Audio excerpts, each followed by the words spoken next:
Hi, I'm Lori Cardoza-Moore, and welcome to Focus on Israel.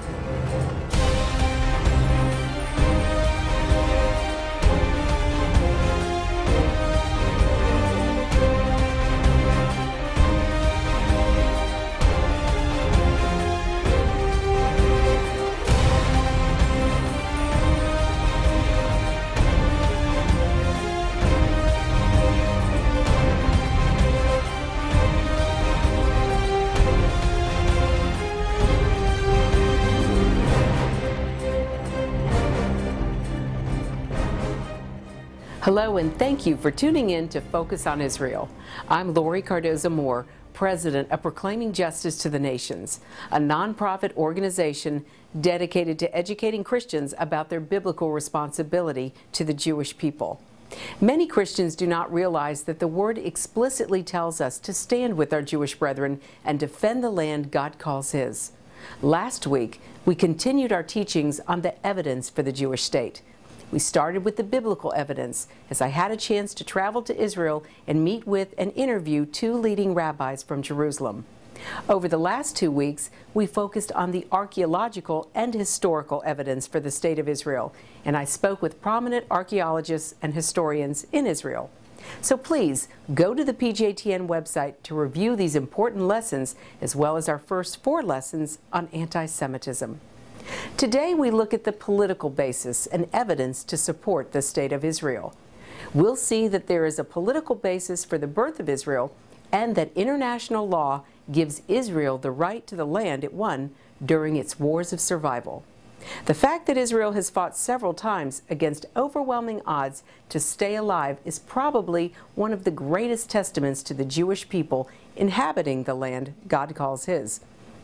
It has only been through God's hand and His miracles that Israel has beaten back its enemies. Modern Jewish history begins with the establishment of the Jewish homeland in 1948. This was foretold in the scriptures in Isaiah 66, verse 8. Years before the birth of the modern Zionist movement, more than 10,000 Jews lived throughout what is today Israel, and that number grew exponentially as extreme anti-Semitism rose in Europe and Russia. In 1917, Britain was issued the mandate for Palestine, which included the Balfour Declaration. It specifically referred to the historical connections of the Jewish people with Palestine and to the moral validity of reconstituting their national home in that country. The term reconstituting shows recognition of the fact that Palestine had been the Jewish homeland. Furthermore, the British were instructed to use their best endeavors to facilitate Jewish immigration, to encourage settlement on the land, and to secure the Jewish national home. The word Arab does not appear in the mandatory award. The mandate was formalized by the 52 governments at the League of Nations on July 24, 1922. On my last trip to Israel, I had the good fortune to speak with and learn from several experts in the area of modern Jewish history. Next, you'll be hearing from 3 of them. The first is Chris Mitchell, who serves as the Middle East Bureau Chief for CBN News. Next will be Lenny Ben-David, a former Deputy Ambassador for Israel to Washington, D.C. And finally, you'll hear from Dr. Ari Eldad, a member of the Knesset, which is the legislative body for Israel. All 3 gave me great insight into the birth of the modern state of Israel.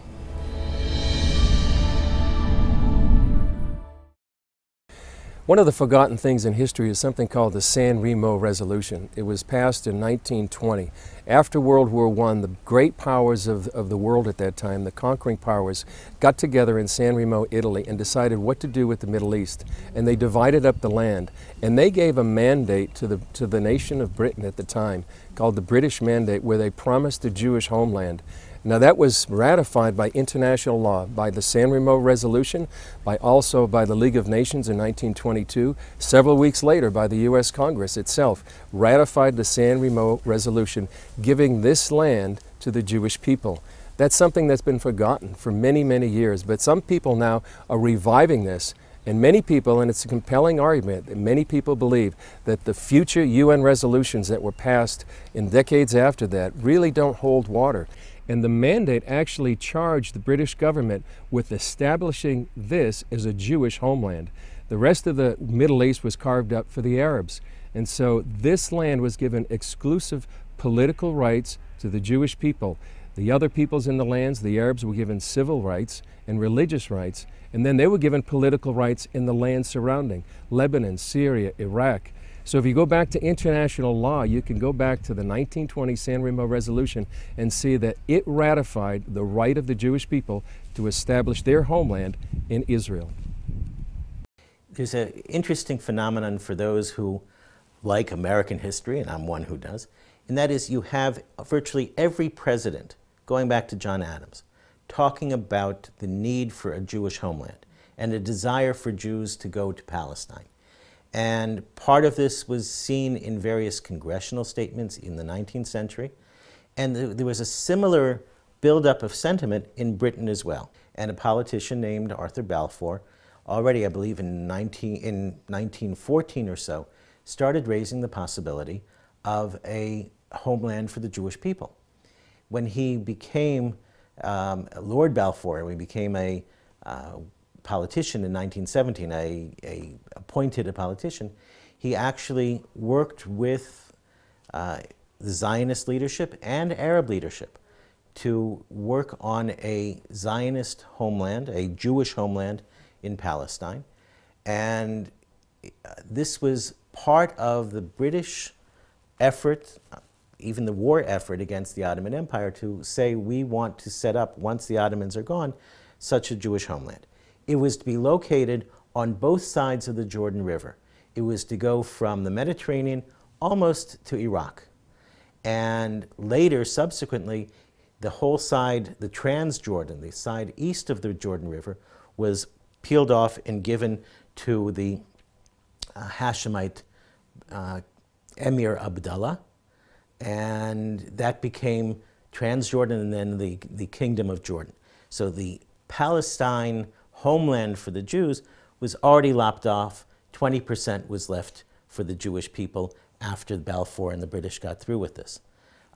Even then, there was subsequently an attempt to partition that land into an Arab state and a Jewish state, but it was never to be considered a Palestinian Arab state. The term Palestinian Arab didn't come into being until many years later.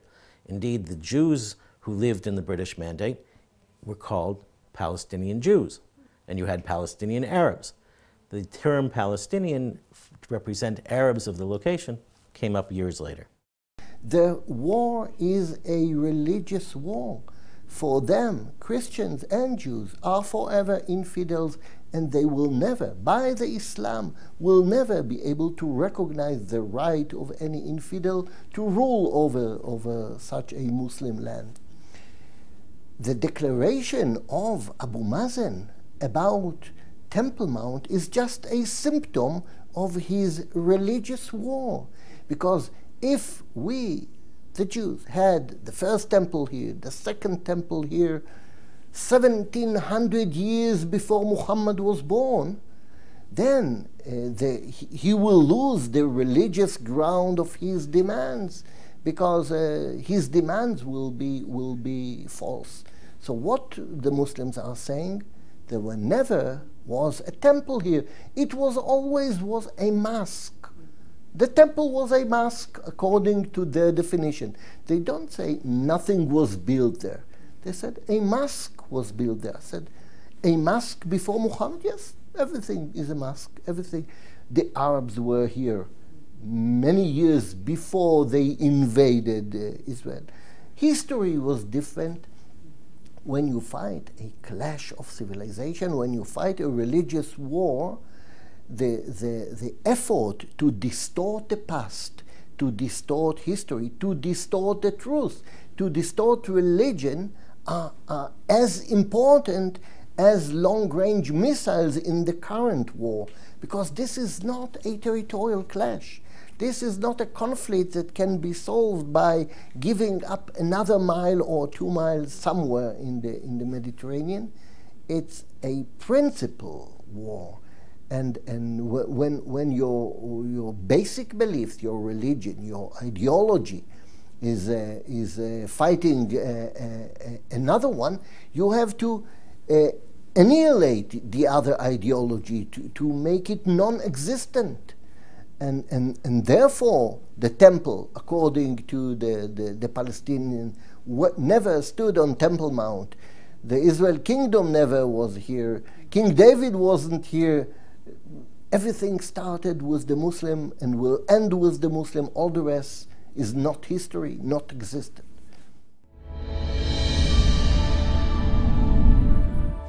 As we can see, several lawful mandates and declarations made by the powers of the world established the State of Israel.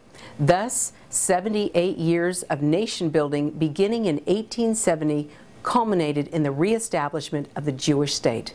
So Israel's international birth certificate was validated in many ways by the promise of the Bible, uninterrupted Jewish presence from the time of Joshua onward, the Balfour Declaration of 1917, the San Remo Resolution of 1920, the League of Nations Mandate, which incorporated the Balfour Declaration, the United Nations Partition Resolution of 1947, Israel's admission to the UN in 1949, the recognition of Israel by most other states, and most of all, the society created by Israel's people in decades of thriving, dynamic national existence. Several years back, I had the chance to visit Independence Hall, the very room where Israel signed its declaration of statehood. I must admit to having such an overwhelming feeling of awe that biblical prophecy became reality there. If you make a trip to Israel, you must be sure to visit. Unfortunately, the Arab nations surrounding Israel did not agree to any Jewish state and proceeded to attack the new country as the Jewish people danced in the streets. Multiple wars of defense against these aggressors has meant the loss of many lives and territorial gain for Israel. In the Six-Day War of 1967, Israel won control over a large part of its ancient homeland, much of which was ancient Judea. This part of the Middle East is now referred to as the disputed territory of the West Bank. To help you better understand the politics of the West Bank, I'd like to play for you a video piece produced by my friends at Stand With Us, a highly respected pro-Israel organization. Danny Ayalon, former Israel ambassador to the U.S., hosts this fast-paced teaching.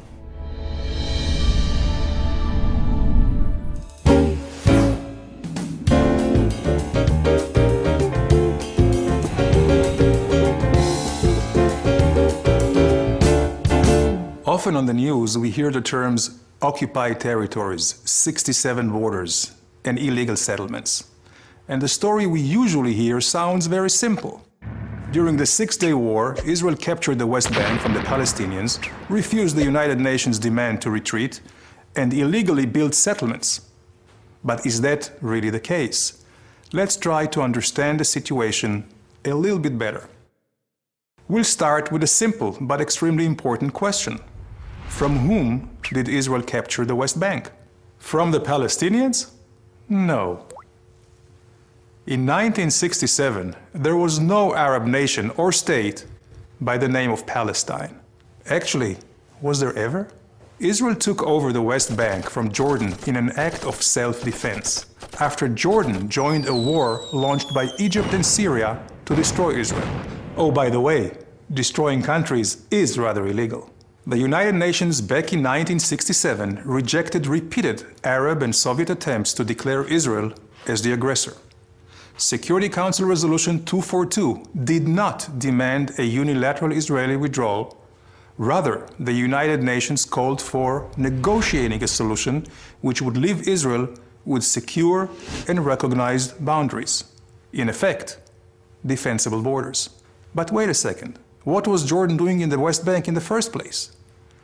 What was its legal justification? Well, Jordan had you know what? It had no legal justification. Jordan simply occupied it during its previous attempt to destroy the newly established State of Israel in 1948, changing the commonly accepted name Judea and Samaria to the West Bank. But that did not really convince anybody. And almost no one recognized the legality of Jordan's occupation. not even any of the other Arab states.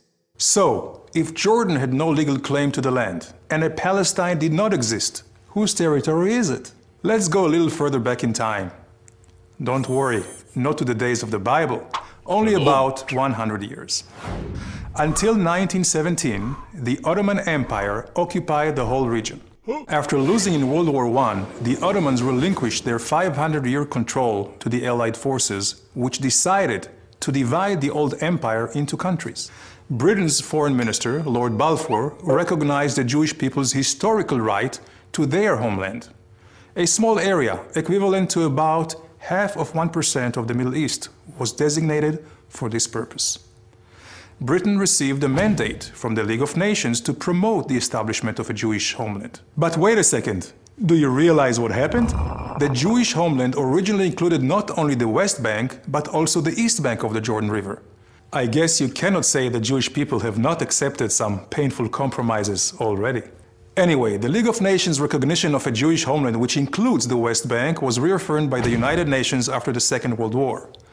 With the British mandate ending, United Nations General Assembly Resolution 181 recommended the establishment of two states, one Jewish and one Arab. The Jews accepted it and went on to create the State of Israel, while the Arabs refused the compromise and launched a war to destroy the newly established Jewish state. Resolution 181, a non-binding recommendation in the first place, remained with no legal standing. At the end of the war, a ceasefire line was formed, where the Israeli and Arab forces stopped fighting. At the insistence of the Arab leaders, this line was defined as having no political significance. So, although this line is commonly referred to as the 1967 border, it is not from 1967, and it was never an international border. This is why a more exact legal definition for the West Bank, according to international law, is really the same as in so many other areas where there are or were territorial disputes, but which are not defined as occupied. For example, Zubarah, the Tams Islands, the Western Sahara, amongst many others. They're not considered occupied territories, but rather disputed territories.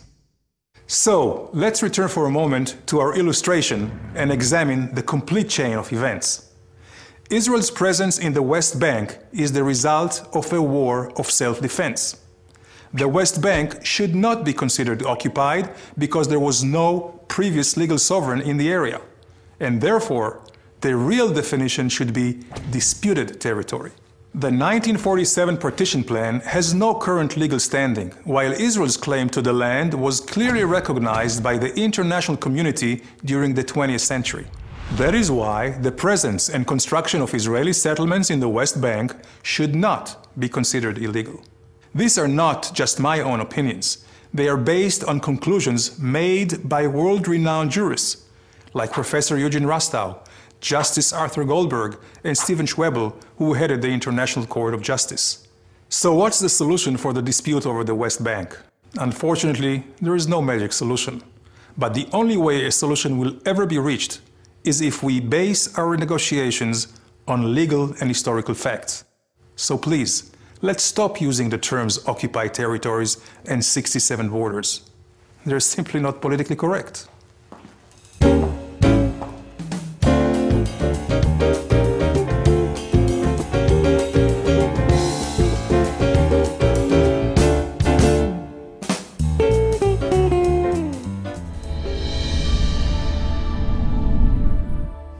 I pray you were enlightened and hopefully a bit entertained by that well-made cartoon.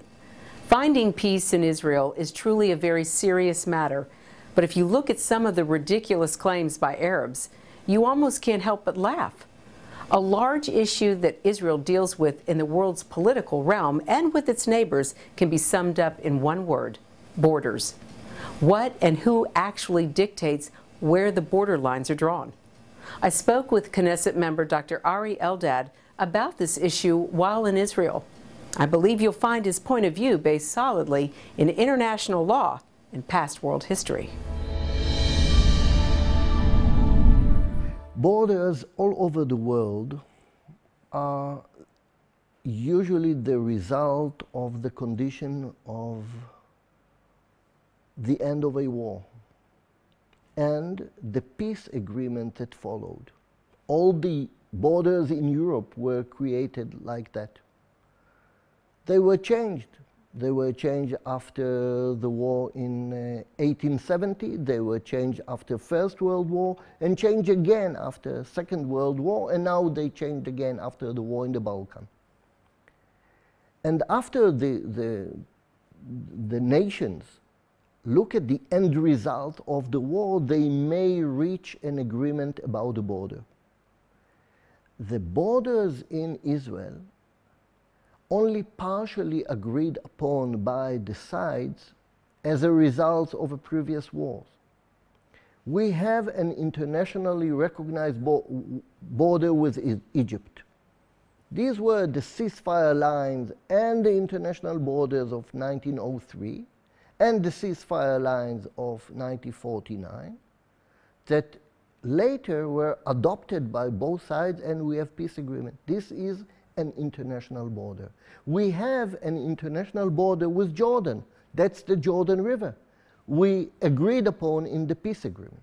We have an international border with Lebanon, even though we don't have peace agreement, because this is an older border that was drawn by the Sykes-Picot document toward the end of First World War between Britain and France. But we do not have any recognized border between us and the Palestinians, because they were never a side to any of these wars or any of these agreements. What we call the 67 borders were only the ceasefire lines between Israel and Jordan at the end of the War of Independence. And the ceasefire agreement that was signed in Rhodes specified that these are not the final borders, and these final borders should be agreed upon in any peace agreement. We do not have peace agreement. That's for the 67 lines have no international meaning by the international law. They are not borders.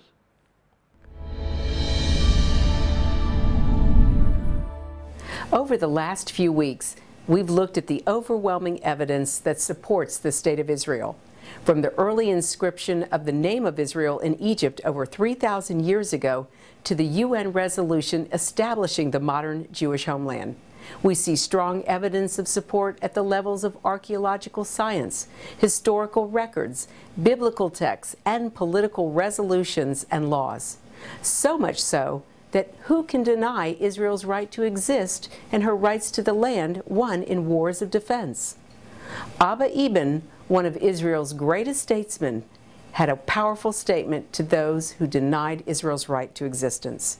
He said, "Nobody does Israel any service by proclaiming its right to exist. Israel's right to exist, like that of the United States, Saudi Arabia, and 152 other states, is axiomatic and unreserved. Israel's legitimacy is not suspended in midair awaiting acknowledgement. There is certainly no other state, big or small, young or old, that would consider mere recognition of its right to exist a favor or a negotiable concession." So, ladies and gentlemen, God's word is true, and He is true yesterday, today, and forevermore. You know, it's interesting because we look at what's happening in the Middle East today and we see the same struggle that Israel was facing in years before with the Arabs. And I want to encourage you, if you have your Bible with you, turn to Nehemiah chapter 2. And I want to read from these scriptures because it's very interesting and quite timely to read these verses and see what was happening during the time of Nehemiah. And we're going to start reading at verse 17 of Nehemiah 2. But to put it in context, if you remember, Nehemiah was given leave by the king to go back to Jerusalem to assess the damage in order to rebuild the city.